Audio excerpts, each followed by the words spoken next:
Hello ನಮಸ್ತೆ friends, ಇವತ್ತು ನಾನು ಮಾಡ್ತಾ ಇದ್ದೀನಿ ಕ್ಯಾರೆಟ್ ಹಲ್ವಾ ಮಾಡಲಿಕ್ಕೆ ಅರ್ಧ ಕೆಜಿ ಅಷ್ಟು ಕ್ಯಾರೆಟ್ ತಗೊಂಡಿದ್ದೀನಿ. ಇವಾಗ ಇದು ಚೆನ್ನಾಗಿ ಗ್ರೇಟ್ ಮಾಡಿ ಇಟ್ಕೊಳ್ಳೋಣ ಬನ್ನಿ ಫ್ರೆಂಡ್ಸ್. ಇದು ಗಜ್ರಿಯನ್ನು ಹೀಗೆ ಚೆನ್ನಾಗಿ ತುರಿದುಕೊಳ್ಳೋಣ. ಇವಾಗ ನಾನು ಕ್ಯಾರೆಟನ್ನು ಗಜ್ರಿಯನ್ನು ಚೆನ್ನಾಗಿ ತುರಿದುಕೊಳ್ತಾ ಇದ್ದೀನಿ ನೋಡಿ ಫ್ರೆಂಡ್ಸ್. ಇವಾಗ ಚೆನ್ನಾಗಿ ನಾನು ಹೆರ್ಚಿಟ್ಟಿದಂಥ ಗಜ್ರಿ ಮತ್ತು ಹಾಲು ಮತ್ತು ತುಪ್ಪ ಮತ್ತು ಯಾಲಕ್ಕಿ, ಸಕ್ಕರೆ, ಒಂದು ಕಪ್ಪಷ್ಟು ನಾನು ಬಾದಾಮ್ ಕಟ್ ಮಾಡಿ ಇಟ್ಟಿದ್ದೀನಿ, ಚಾಪ್ ಮಾಡಿ. ಒಂದು ಕಪ್ಪಷ್ಟು ಕಾಜು ತೊಗೊಂಡಿದ್ದೀನಿ, ಅದು ಚಾಪ್ ಮಾಡಿ. ತುಪ್ಪ ಹಾಕ್ತಾ ಇದ್ದೀನಿ. ಸ್ವಲ್ಪ ತುಪ್ಪ ಹಾಕಿ ಕುಕ್ಕರ್ದೊಳಗೆ ಮಾಡ್ತಾಯಿದ್ದೀನಿ ನಾವು 10 ನಿಮಿಷದಲ್ಲಿ ಕ್ಯಾರೆಟ್ ಹಲ್ವಾ ರೆಡಿ ಆಗ್ತದೆ. ಕ್ಯಾಶುನಟ್ ನಾವು ಕರೆದುಕೊಳ್ಳೋಣ. ಕಾಜು, ಗೋಡಂಬಿ ಅಂತಾರೆ ಕನ್ನಡದಲ್ಲಿ, ಮತ್ತು ಇದು ಬಾದಾಮು ಚೆನ್ನಾಗಿ ಫ್ರೈ ಮಾಡ್ಕೊಳ್ಳೋಣ ತುಪ್ಪದಲ್ಲಿ. ಇವಾಗ ಎಲ್ಲ ನಾನು ಫ್ರೈ ಮಾಡಿ ತೆಗೆದಿಟ್ಕೊಂಡಿದ್ದೀನಿ. ಇವಾಗ ಕ್ಯಾರೆಟ್ ಸ್ವಲ್ಪವಾಗಿ ಹಾಕಿ ಚೆನ್ನಾಗಿ ಹುರ್ಕೊಳ್ಳೋಣ.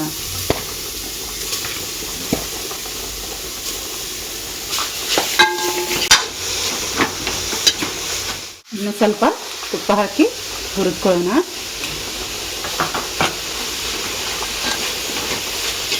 ನಾವು ಎಷ್ಟು ತುಪ್ಪ ಹಾಲು ಹಾಕ್ತೀವಲ್ಲ ಅಷ್ಟು ರುಚಿಕರವಾದಂಥ ಕ್ಯಾರೆಟ್ ಹಲ್ವಾ ರೆಡಿ ಆಗ್ತದೆ. ಯಾಲಕ್ಕಿ ಜಜ್ಜಿಟ್ಟಿದ್ದೆ 2 ಹಾಕ್ತಾಯಿದ್ದೀನಿ,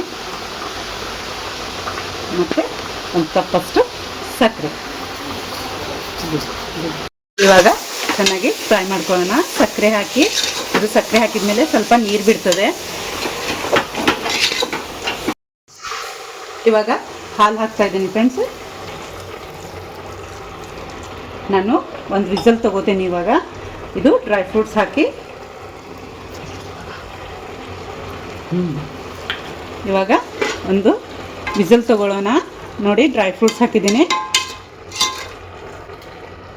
ಇವಾಗ ಒಂದು ವಿಸಲ್ ತಗೊಳ್ಳೋಣ ಫ್ರೆಂಡ್ಸ್.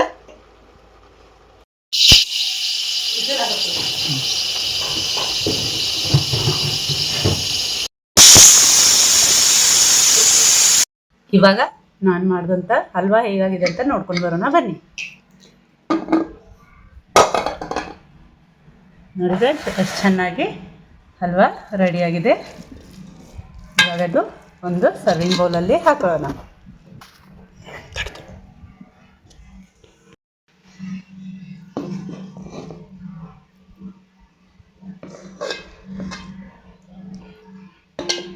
ನಾನು ತುಪ್ಪದಲ್ಲಿ ಕರೆದಿಟ್ಟಂಥದ್ದು ಕಾಜು ಮತ್ತು ಬಾದಾಮ್ ನಾನು ಹಾಕ್ತಾಯಿದ್ದೀನಿ.